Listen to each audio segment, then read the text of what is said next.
Abdurrahman bin Auf adalah sahabat Rasulullah yang terlanjur kaya, sehingga sering disindir oleh Rasulullah bahwa Abdurrahman akan masuk surga dengan berjalan merangkak. Di antara sekian banyak sahabat Rasulullah Shallallahu Alaihi Wasallam, Abdurrahman bin Auf radhiyallahu anhu adalah sahabat yang paling kaya.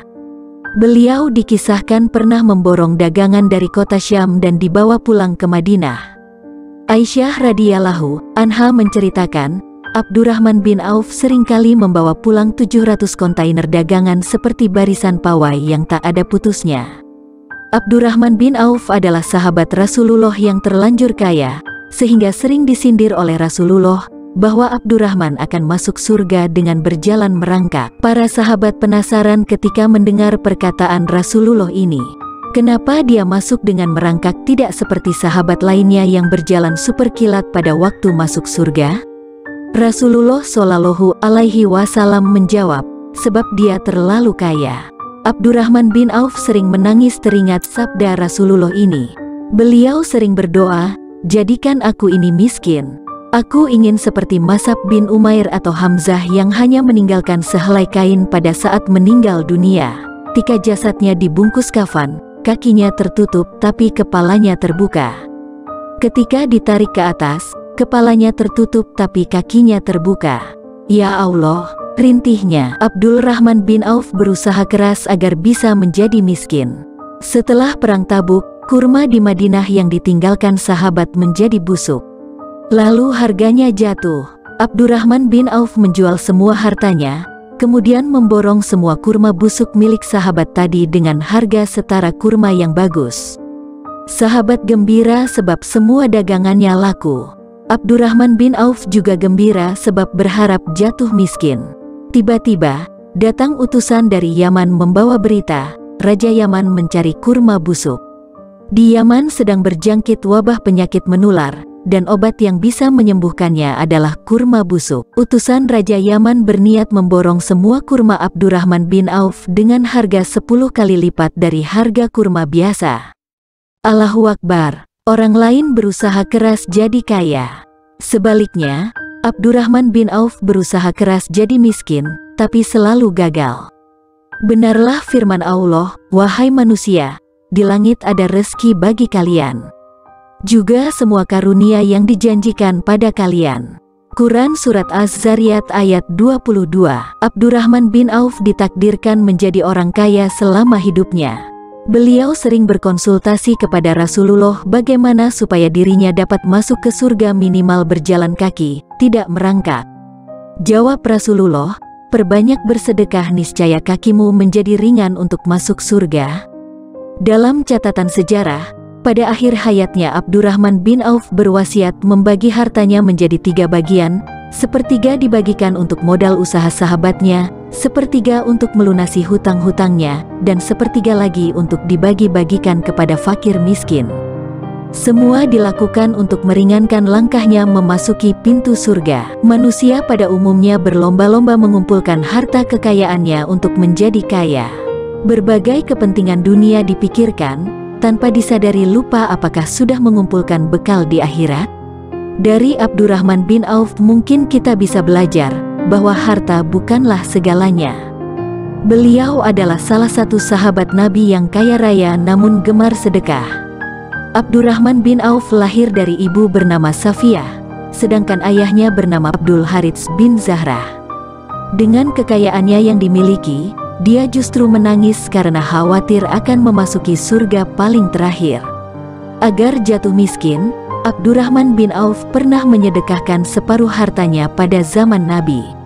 Setelah itu ia bersedekah lagi sebanyak 40.000 dinar yang kebanyakan harta bendanya diperoleh dari hasil perdagangan. Suatu hari ada salah satu kaum Ansar bernama Sa'ad yang terkenal dengan kekayaannya di Madinah menawarkan harta pada Abdurrahman bin Auf.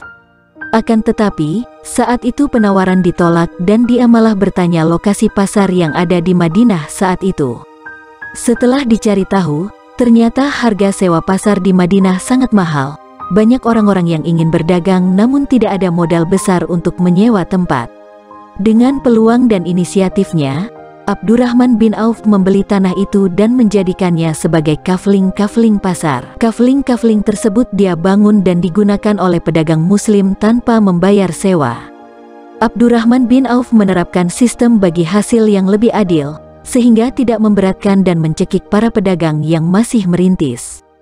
Abdurrahman bin Auf pernah memberikan 200 uqiyah emas. Satu uqiyah setara dengan kurang lebih 31 gram untuk memenuhi kebutuhan logistik selama Perang Tabuk.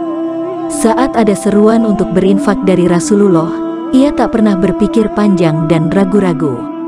Begitupun saat Perang Badar yang jumlahnya mencapai 100 orang, dia memberikan santunan 400 dinar kepada masing-masing veteran.